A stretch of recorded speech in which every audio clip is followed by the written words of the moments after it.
Mengingati 17 tahun penaklukan US atas Iraq.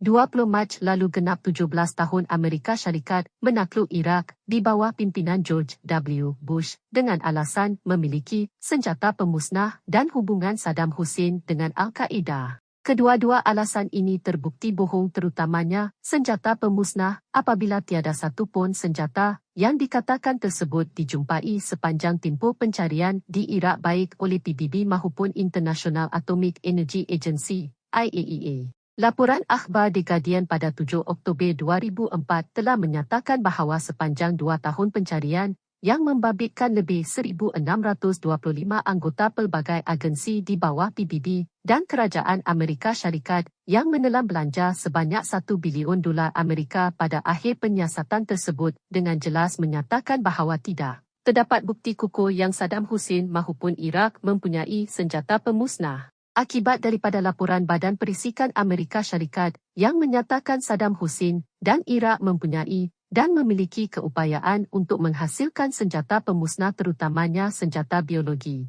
Amerika Syarikat, Britain dan sekutu-sekutu mereka tanpa mandat Majlis Keselamatan PBB dan PBB sendiri bertindak secara unilateral membelakangkan dunia menyerang Iraq. Peperangan tersebut telah mengorbankan lebih dari 1,5 juta rakyat Iraq dan hampir 4,500 orang tentera Amerika Syarikat.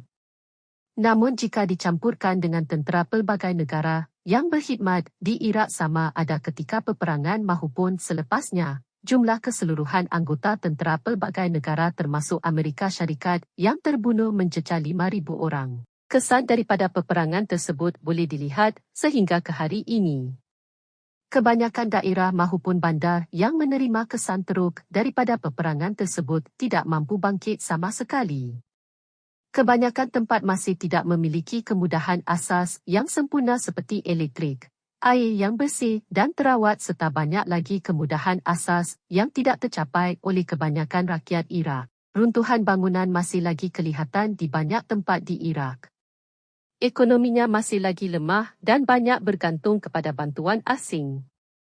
Tambahan saat ini dalam keadaan pasaran minyak dan gas tidak menentu, ia akan tentu lebih memburukkan keadaan di Iraq yang tentunya banyak bergantung kepada hasil minyak dan gas sebagai sumber pendapatan. Namun alasan sebenar penaklukan Amerika Syarikat ke atas Iraq adalah untuk menjaga keselamatan rejim Israel dan mengawal pengaruh Iran di Timur Tengah. Rejim Israel adalah ibu kepada segala kejahatan dan peperangan, baik dengan rejim Israel sendiri atau Amerika Syarikat maupun sesama negara Islam. Mana-mana negara yang dilihat mengancam keselamatan maupun kekuatan rejim Israel akan dianggap musuh oleh Amerika Syarikat dan sekutunya. Dunia Islam masih lagi tidak sedar bahawa betapa bahayanya rejim Israel terhadap keselamatan maupun keutuhan perpaduan dunia Islam. Sejak jatuhnya Palestin ke tangan rejim Israel pada Perang Arab-Israel pada tahun 1948, sedikit demi sedikit tanah Palestin dijajah hingga seperti yang dilihat hari ini.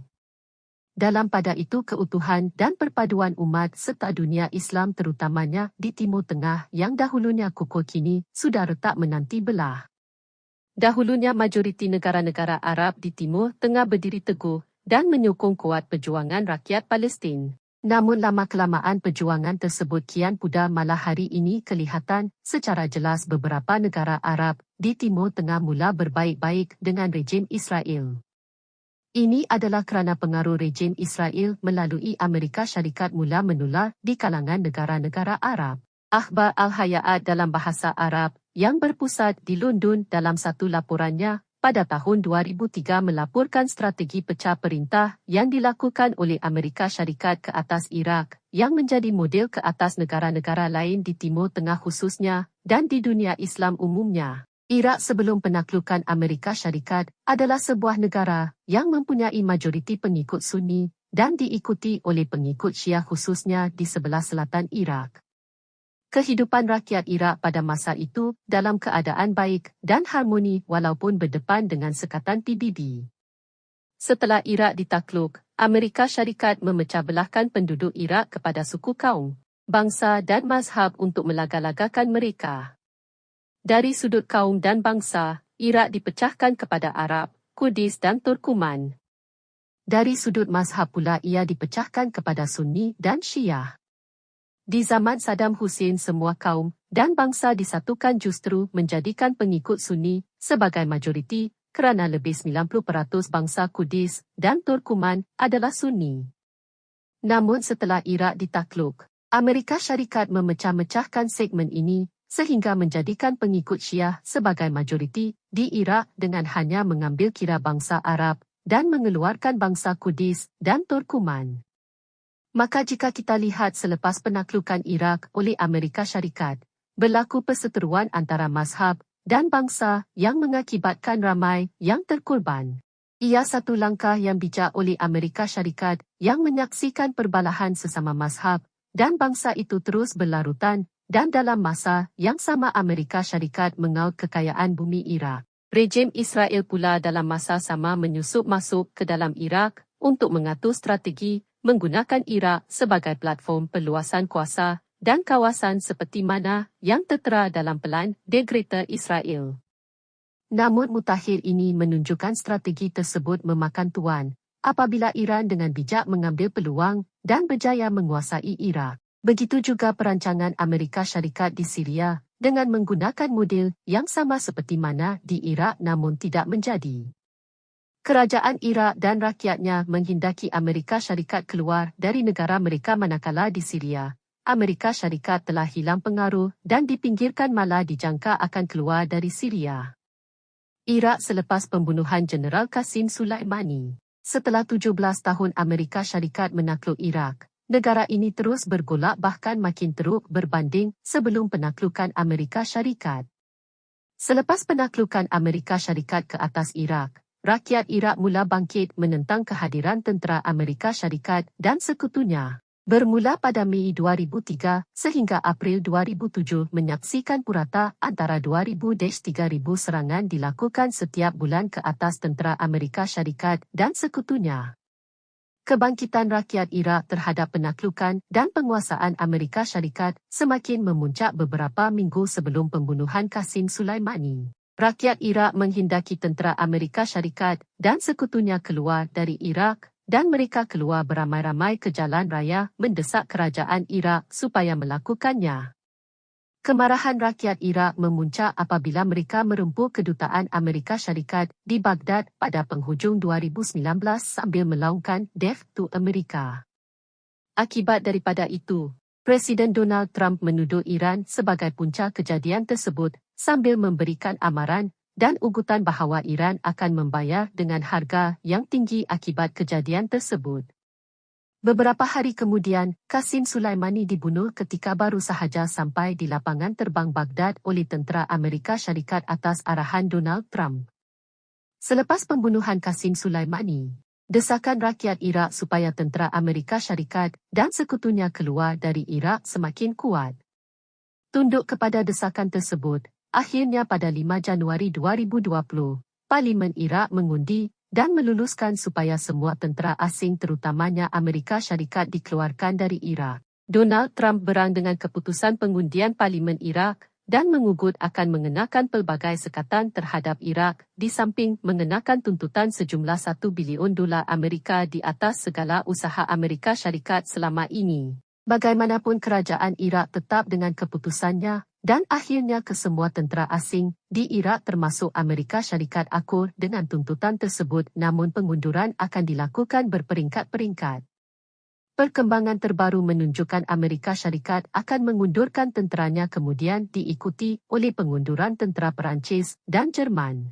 Menurut sumber Jabatan Pertahanan Amerika Syarikat, kemungkinan besar pengunduran sepenuhnya akan dilakukan pada penghujung 2020. Buat masa ini, tentera asing termasuk Amerika Syarikat telah memulakan pengunduran mereka di beberapa kem utama di Iraq seperti di Pangkalan Udara Habaniyah di sempadan Fallujah dan Al-Ramadi.